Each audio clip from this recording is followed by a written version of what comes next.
मित्रों, अपने daily routine में, अपने डेली डाइट में कैल्शियम और विटामिन डी से युक्त प्रोडक्ट का सेवन करिए। दोस्तों, बुढ़ापे तक आपके शरीर की हड्डियां मजबूत बने रहेंगी। बुढ़ापे तक आपके शरीर में कैल्शियम की कमी नहीं होगी। तो दोस्तों, कौन कौन सी चीज़ें हैं जिनमें दोस्तों कैल्शियम और विटामिन डी की मात्रा अधिक होती है, इनका प्रयोग हमें कब और कैसे करना है, ये सारी जानकारी शेयर करेंगे। दोस्तों, हमारा आयुर्वेद यही कहता है कि हमें अपने डेली रूटीन में पोषक तत्व युक्त चीज़ों का सेवन करना चाहिए, जिससे हम हर एक बीमारी से दूर रहें। दूसरी चीज़, हमारे शरीर में 3 दोष पाया जाता है: वात, पित्त और कफ।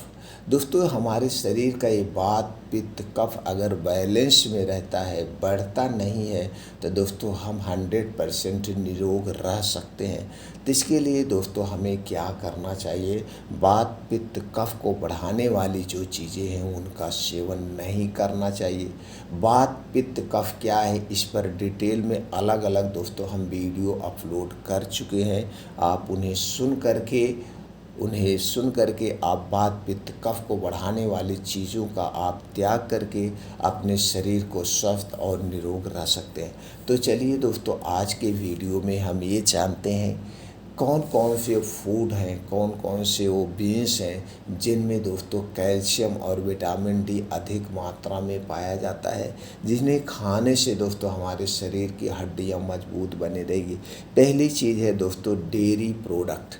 डेयरी उत्पाद जितने भी हैं, जैसे दूध, दही, मट्ठा, पनीर, ये जितनी भी चीज़ें हैं ये हमारे शरीर की हड्डियों को मजबूत बनाती हैं।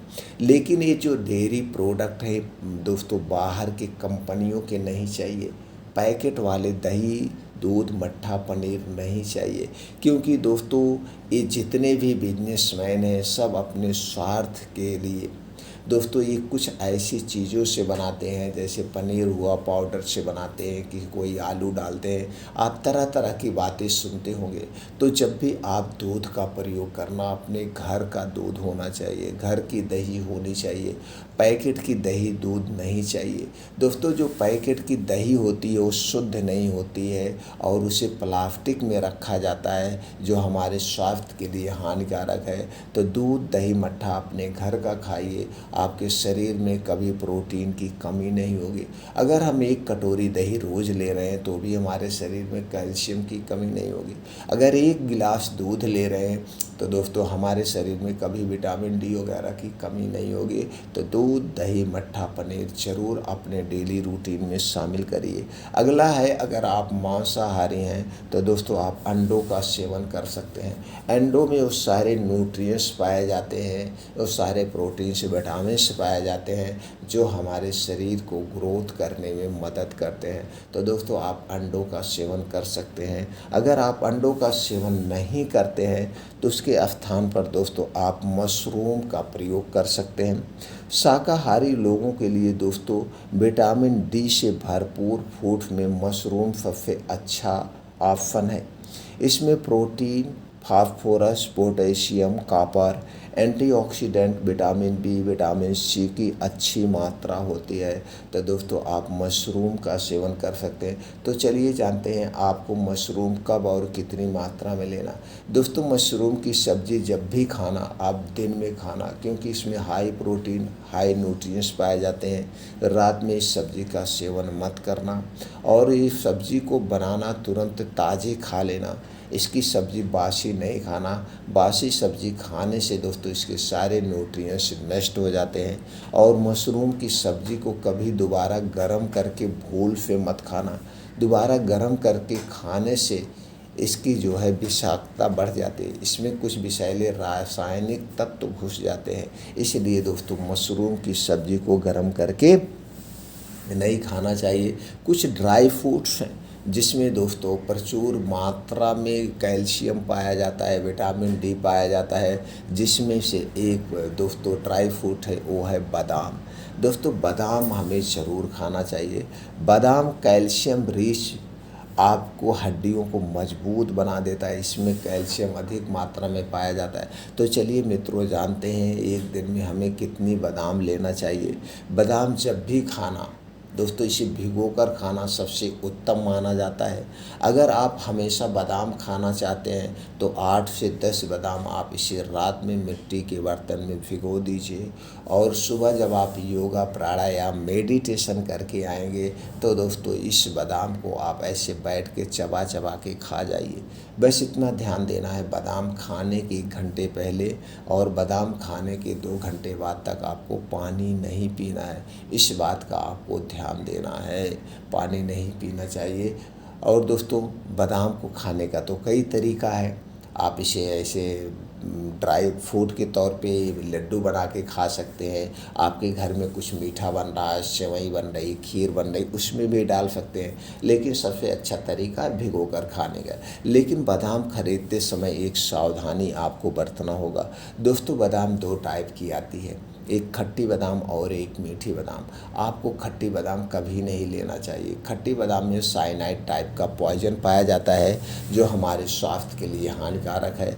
बादाम जब भी लेना चख करके लेना, और दोस्तों मीठी बादाम ही खरीदना। तो ये हो गया, बादाम ले सकते हैं। ड्राई फ्रूट में कुछ और होते हैं, जैसे किशमिश हो गया, खजूर हो गया, काजू हो गया। ये सारे जो ड्राई फ्रूट्स हैं, ड्राई फ्रूट का आप सेवन कर सकते हैं। अगली चीज़ है जो सबसे अच्छा पाया जाता है कैल्शियम और विटामिन डी, दोस्तों वो है हरी साग सब्जियाँ, जैसे पालक।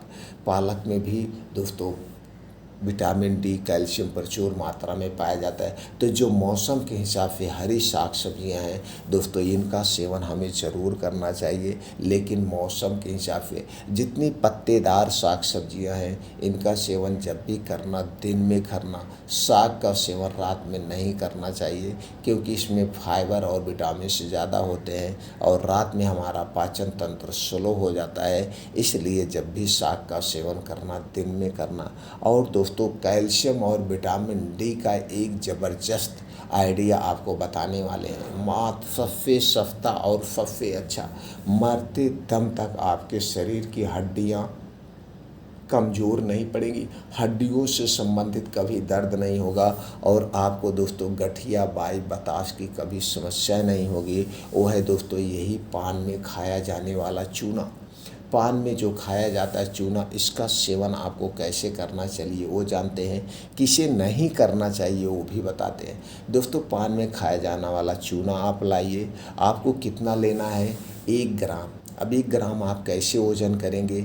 इसके लिए 1 गेहूं के बराबर चूना लेना है, और लेना है आपको 1 कटोरी दही। 1 कटोरी दही। दही आपके घर की होगी, पैकेट की दही नहीं चाहिए। दही जब भी खाना मिट्टी के बर्तन या कांच के बर्तन में ही खाना चाहिए। अब उसी दही में आपको क्या करना है, इस चूने को मिला लेना है, और इसी दिन में 1 बार खाइए दोपहर में। रोज़ दोपहर में 1 बार खाइए। आपके शरीर में मरते दम तक हड्डियों से संबंधित ना तो दर्द होगा, हड्डियों से संबंधित ना तो आपको कोई बीमारी होगी। सबसे अच्छा, सबसे बेस्ट तरीका है दोस्तों, और इसे आप पूरी लाइफ टाइम खा सकते हैं। लेकिन मात्रा इतने रखना है, मात्रा आपको बढ़ानी नहीं है। अब दही दोस्तों 2-3 महीने नहीं खाई जाती है, जुलाई अगस्त सितंबर, तो 2-3 महीने दही मत खाइए। बाकी पूरा साल आप दही और चूना खा सकते हैं। तो दोस्तों चलिए जानते हैं चूना किसे नहीं खाना चाहिए। जिसको कभी पथरी की शिकायत हुई हो, पथरी का ऑपरेशन हुआ हो, या पथरी के लक्षण हो, उन्हें दोस्तों चूना नहीं खाना चाहिए। वो चूना से परहेज करेंगे, बाकी सभी लोग चूना खा सकते हैं। अगर गर्भावस्था के समय दही और चूने का प्रयोग किया जाए, या इस चूने को गन्ने के रस के साथ लिया जाए, अनार के रस के साथ लिया जाए, संतरे के रस के साथ लिया जाए, तो दोस्तों जो गर्भ में पल रहा बच्चा है उस बच्चे का दिमाग कंप्यूटर से भी ज़्यादा तेज होगा।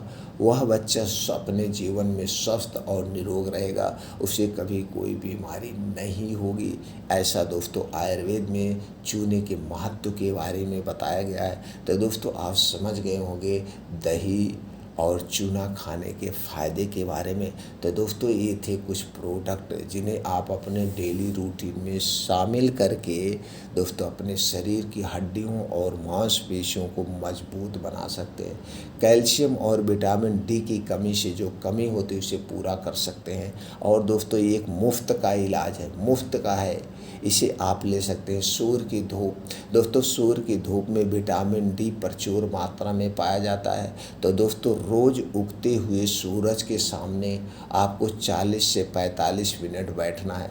अगर आप उगते हुए सूरज के सामने 40 से 45 मिनट रोज़ बैठते हैं तो दोस्तों आपके शरीर में कभी भी विटामिन डी की कमी नहीं होगी पूरी ज़िंदगी, और आपके शरीर की हड्डियाँ मजबूत होगी, आपके इम्यूनिटी स्ट्रांग होगा, और जिसका इम्यूनिटी स्ट्रांग होता है दोस्तों उसे कोई बीमारी टच नहीं कर सकती है।